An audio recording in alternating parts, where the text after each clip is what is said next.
Note 6. Naruto can be even weirder than usual.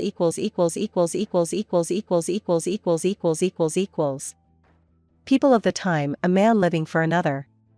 Even the ANBU, who was hiding in the Hokage's office as the third's guard, a man who had learned for years to restrain his emotions, had his eyes pop out of his head from the statements of the little lousy scab, Naruto Uzumaki. This boy always had a mind of his own, talked to himself, looked intently into the eyes and smiled softly, understandingly, even a little slyly, like an old man looking at a child. Like a man of rich experience to an unreasonable youth. It was freezing, but still, this was imagination, the ANBU stated, fatigue and simply a game of the boy. He was strange. But he was never loud and demanding. But today, Kakashi carried his burden on his back to the Hokage to take up the mission again. Maybe it was something to do with the Yamanaka greenhouses. He had heard that they were expanding their flower beds, and shinobi flower growers couldn't keep an eye on other plants. Sakura was trying to get Sasuke's attention, and Naruto was silently walking next to him, staring ahead without seeing. Everything was so familiar and usual that Hatake allowed himself to relax and delve into the intricacies of the plot of the book of adult content. The Jonin was giggling, the Kunoichi and the descendant of the great clan were mentally fighting, and the son of the fourth was smiling even more slyly. Already standing in front of the third's table, and listening to what the new simple mission consisted of, Naruto, unexpectedly for everyone, loudly expressed indignation for the first time. Old Hokage, all we've been doing for weeks now is catching cats, scrubbing floors, and pulling weeds. And we're shinobi. Here, he pointed to his forehead protector, as if Sarutobi simply didn't know that they were already genin. I protest. I don't intend to do this nonsense anymore. For the first time, ANBU felt his eyes pop out of his head just from the screaming of some boy. The third, most likely due to his age, was not able to hide his emotions so well, let alone children, when even Kakashi, the great copy shinobi, had his only visible eye almost falling out of its socket. And Uzumaki, this abscess on Konoha's body, simply stood aside and pretended to be a ficus. Sasuke was even grateful to Naruto, because he himself was afraid of putting himself in an unfavorable light in front of the ruling hand of the village of assassins. And when Hiruzen agreed to give a bigger mission, he was completely euphoric. And then the door swung open, the customer entered the office, an old man sipping sake for no particular reason. And everything would have been calm if Uchiha had not seen his teammate out of the corner of his eye. Sasuke turned his head towards Naruto, frowned. Uzumaki was clearly interested for the first time. A man anticipating some grand event. And Uchiha did not like this. And for good reason. They discussed the details, agreed on the time of departure and went their separate ways. Sasuke could not find any peace. If Naruto was interested, then one could even expect the abyss of hell to be unleashed with a subsequent invitation to the Uzumaki's hellish throne. And, while packing his things, Uchiha was simultaneously thinking about what else he needed to take. Unpredictability in everything is Naruto's credo. And, accordingly, his sudden impulses could greatly affect the mission. The lot of the only responsible person on the team is hard. Little by little, everyone gathered at the gate and went outside Konoha, looking over their shoulders at the stone sculptures of the Kage's faces as they left. And all this time, Uzumaki kept his eyes on Tazuna, making him cringe under the sight of his bright blue eyes. The reason for the increased attention to the modest person of the bridge builder from a small country began to be revealed with the attack on the Mist Shinobi team. At that moment, everyone was busy rescuing the engineer and did not notice at all that one genin was slacking off, lazily dodging stray and not-so-stray shurikens and kunai. Having fought off the foreign shinobi, Team Number 7 and Tazuna moved on, already silently and less optimistically. Tazuna-san, those shinobi attacked you, Kakashi began after much thought, carefully and extremely politely, holding back his anger at the setup. Why do they want to kill you? But Uzumaki, who had climbed up a tree for a short rest, did not give the bridge builder a chance to answer. The future is not always better than the present. Problems are appearing now, but not tomorrow. What are you talking about, little bug? Tazuna frowned. He hadn't liked the boy with the intense gaze from the start. You have offended time, troubles cannot be avoided, and there is nowhere to put them, and no way to hide. Naruto was lying on a thick branch, swinging his leg in the air, not even looking at his interlocutor. However, he did not need to. Everyone was following the conversation with interest, waiting for an explanation from the bridge builder, but he only waved his hand and took a sip of sake. It is not right to indulge all sorts of boys in their nonsense. After the crossing, the genin team with the jounin and their client came out onto the misty shores of the Land of Waves, a small poor country under the rule of Gato. And everything was calm until Uzumaki climbed into the bushes, muttering something under his breath. And he came out with a white rabbit. Sakura even felt déjà vu. In one of the fairy tales that her mother told her at night, there was both an oddball and a rabbit. The similarity of the characters in the book to her teammate and the little rabbit made Haruno laugh, giggling into her fist. And Naruto, all in leaves and twigs, squeezed the animal, looking strangely at Kakashi. A snow-white hare in spring? It was obviously bred in captivity. For the substitution technique. And the enemy is already here. And then Uzumaki fell to the ground. He beat Kakashi's scream to the punch. Get down! A giant sword flew out of the tree crown like a jack-in-the-box, spinning like a mill blade. It was only 30 centimeters from the heads of the genin and the customer, who had successfully fallen to the ground, and Sakura clearly felt sick at the prospect of being passed over. The sword pierced the tree trunk, and the demon of the mist, Momochi Zabuza, landed on it, as if on a pedestal. You! Uzumaki, you're scaring me, Haruno squeezed out quietly. Naruto looked at the renegade with a fanatical or near-fanatical gleam in his eyes. It seemed he wasn't even breathing. And his smile grew wider. Well, has the missing genin of the mist, Momochi Zabuza-kun, really come to visit us? Hatake whistled, thinking over a plan of action. 3 weak genin and old men are not the best support team. Take them away from the children and the customer, use the Sharingan, ignoring the usage limit, psychologically crush them, maybe they will be able to cast a Genjutsu. The main thing is to wear them out. But things don't always go according to planned. Life can also throw curveballs, and Kakashi knew that better than most. However, he didn't expect this. Hello! Naruto perked up, skipped over the distance to Zabuza and bowed slightly. This is your rabbit. You like snow, right? It can kill and warm your heart. But in reality, it's not that strong. Right? It melts easily. Naruto was unusually active. It was terribly frightening, considering who he was having a nice conversation with. Kakashi tried to grab the boy by the sleeve, but he easily slipped away, looked reproachfully and continued talking to the killer, who had gone silent from such natural phenomena. You're a smart guy. The troublemakers are afraid of you, but everyone loves to set you up. But you know that. Zabuza listened to some snotty genin not because of shock or enlightenment of mind. No, these speeches amused him. The boy was not afraid. He spoke not to maintain his reputation with the missing nin, without any pathos and showiness. He just spoke. Clearly blissful. And he thought that there were no such people in Konoha. They should have used the boy's defects in the right direction, destroyed his emotions, made a real killing machine out of him. Without breaks. From such strange ones, they turn out to be unusually wonderful. But you are not. They couldn't make one out of you, Uzumaki chuckled into his sleeve. He darkened, the devil will cry when the last clean snow turns into dirty water. But Naruto's gloom didn't last long, a smile from ear to ear appeared almost instantly. Zabuza gritted his teeth, the boy was unbearable. The nuke nin switched his attention to the copy nin, as if nothing had happened, and continued the interrupted conversation. Sharingan Kakashi. Sorry, copycat, but the old man will be mine. The genin were driven off the battlefield, as was Tazuna, who was pleased with this fact, and the two shinobi began to fight for the old man. Uzumaki calmly sprawled under a tree, closing his eyes. Was he really sleeping? Sasuke frowned and snorted, but the unbearable incompetent did nothing. The battle was going on right now. Hee, Naruto spoke up. They are not afraid of the end of life at all. One offends time and does not know when time will end. The other is a moment.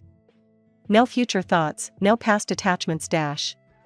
Sasuke shrugged nervously, winced, turning to face the enemy. The situation was abysmal. Kakashi was already trapped. What could weak, inexperienced genin do against a seasoned killer?